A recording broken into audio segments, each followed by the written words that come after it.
What is up, guys? Robeytech here, and we just got finished building in the Corsair 2000D. You're about to check out the whole stream and the benchmarking. Couple surprises here. Really surprised you could put a 4090 FE. You're gonna see some exploration there outside of that, but very impressed with this case thus far. We're gonna show you thermals, performance, and everything, but here's the stream right here.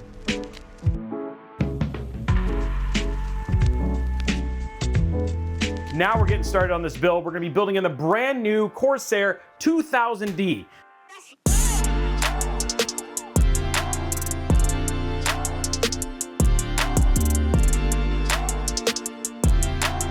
Okay, so let's talk about what we're putting inside of this. You might be surprised, surprise, Robey's like, what? What do you mean you're gonna put a 13900 inside of this little tiny case? Yes, we are. This actually can hold a 360 millimeter AIO. So we're gonna be using the ROG Strix Z790i gaming Wi-Fi. It's a mini ITX. iQOO H150i Elite Capellix. Am I gonna add RGB? Are you kidding? Am I gonna add RGB? We got 3 more RGB fans that we're gonna be adding to this to make sure there's plenty of RGB because this thing needs to look good. Now for power supply, so we're gonna be using a V850 SFX, 850 watt from Cooler Master, Corsair Vengeance RGB DDR5 RAMs. Huge shout out to Gigabyte for sending this. They're white Gigabyte Aero RTX 4070 Ti. And then lastly, we just got a Gen 5 sleeve extension, and that is all the parts going inside. All of this going inside of this. It's like I'm like a salmon. We have a 2 terabyte FireCuda 530 that we're using for the drive for this. So I'm gonna start the build here. Okay, and then right here. Okay, cool.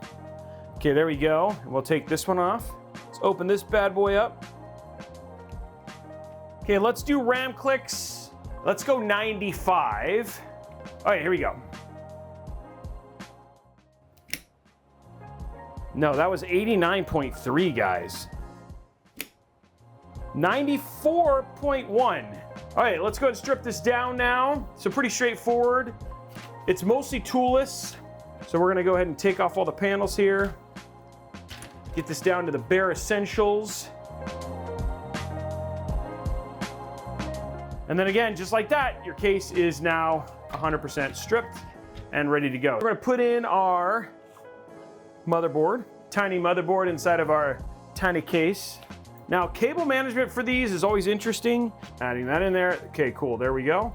Then we'll do power plus and minus. So we're just gonna get this stuff kind of off and out of the way right now. Now, guys, I know it's weird, but we're actually gonna do the GPU next. I wonder if a 4090 would fit. I don't know. Maybe the Founders Edition would fit in this. No, a Founders Edition does fit in this. So yeah, you could fit a Founders Edition 4090. Yeah. Wow, I did not know that. I thought you only could do a 2-slot card, but you could actually do a 4090 in this. Let's just try. I can already tell. This is too thick. No, it's not gonna fit. Let's put this beautiful card in here. Beautiful. It's funny because people think that the motherboard's cute. I love these. I mean, look at how tiny this is. It's so cute.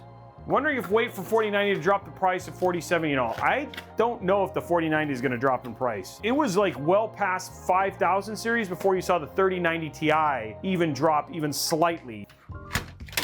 Okay, so what we're gonna work on here is just getting our cable management squared.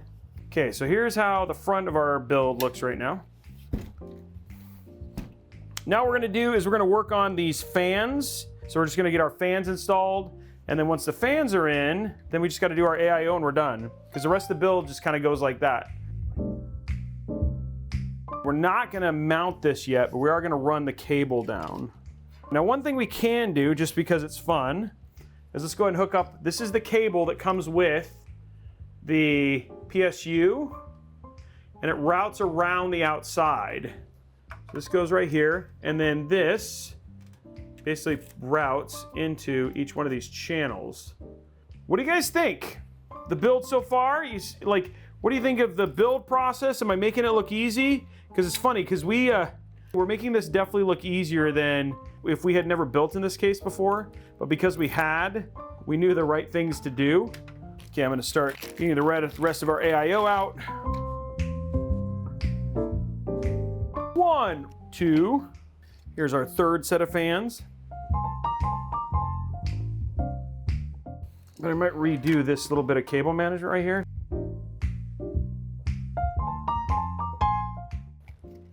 This is where, with the iLink stuff, you won't even have this anymore. It'll just, the fans will just have one connection. It's gonna be so crazy. And it's that one connection filled, like they just basically, there's one like connection that you hook up and then you're done. It's gonna be so nice.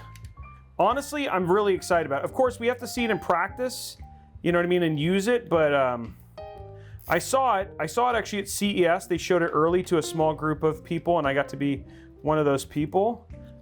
So when I saw it then, I was really excited about it. Okay guys, this is it. The last bit of this is just the AIO. Let's get our thermal paste on. Yeah, Bob Ross we paint.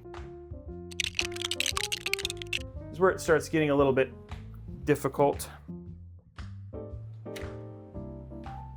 And that just goes down, and that's it.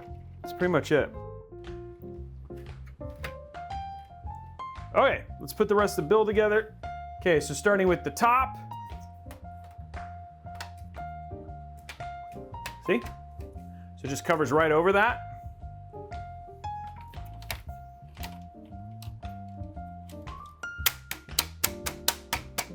There we go. The other side. And there we go. Build is done. And then you have the cable just running off the back here. And there it goes. Okay, it's good to go. Here we go. Oh, it's on.